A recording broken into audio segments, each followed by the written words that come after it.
All right, so get this. Today we're diving into two Hindi films that'll make you see love stories in a whole new light. Oh, yeah. We're talking Laila Majnu, the epic romance, and Rockstar, that rock and roll saga. Interesting. On the surface, you wouldn't think they have much in common. Right, but we found this film analysis, and it argues that, thematically, they're surprisingly similar. Now, that's intriguing. What kind of parallels are we talking about?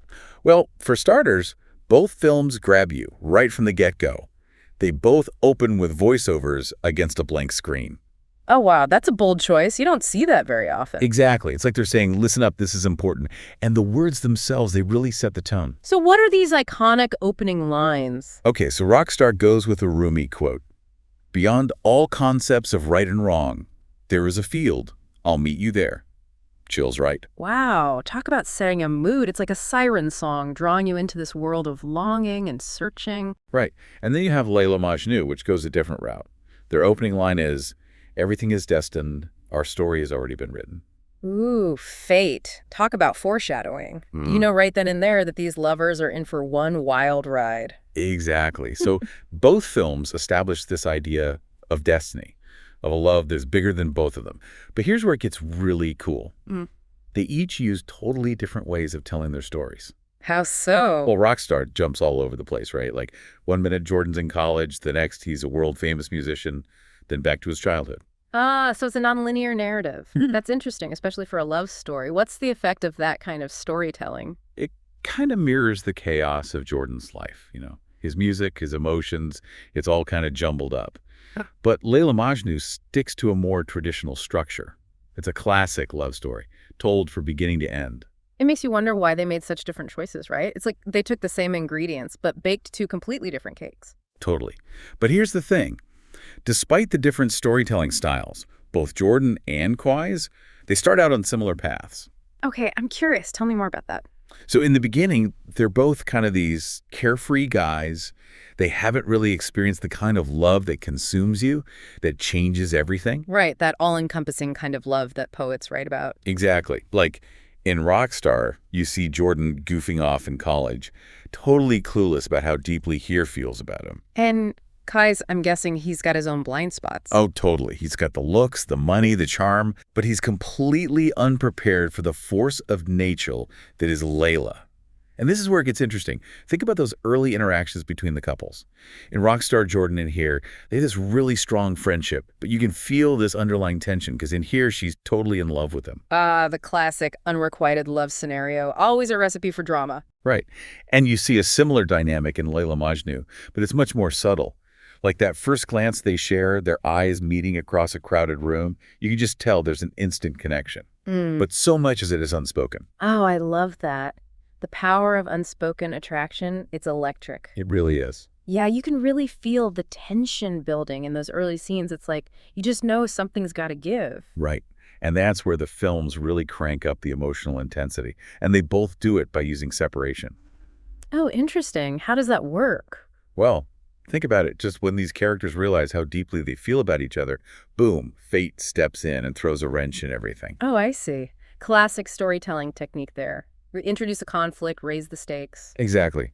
And it's fascinating to see how differently that separation plays out in each film. Okay, give me some specifics. So, in Rockstar, Here ends up marrying someone else. It's heartbreaking, but you also understand why she does it, you know, societal pressure, family expectations, all that. Right, those external forces that can be so hard to escape. Exactly.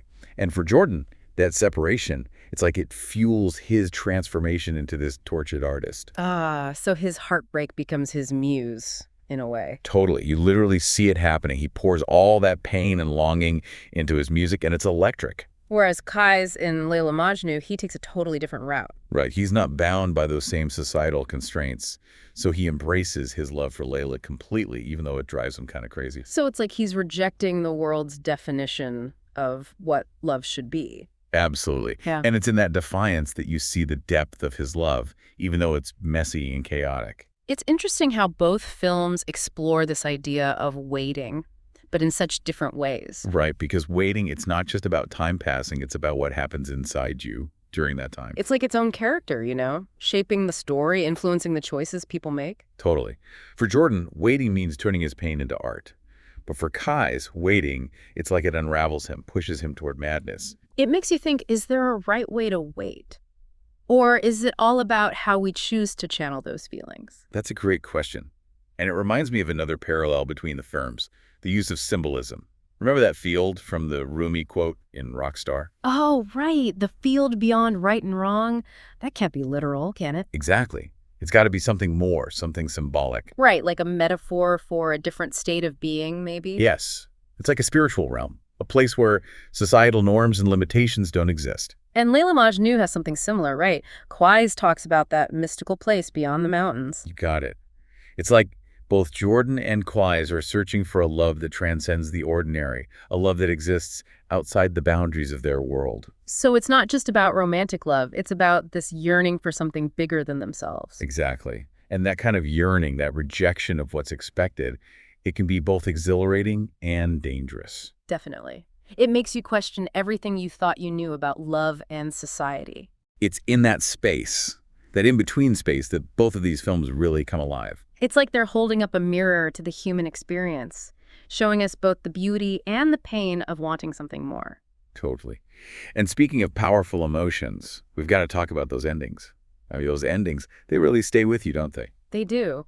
Both films, they deal with loss in this really poetic way. Like they're saying, yeah, death is real, but maybe love, maybe that's something that goes beyond even that. It's like finding peace in a place that exists outside of our understanding of time and space.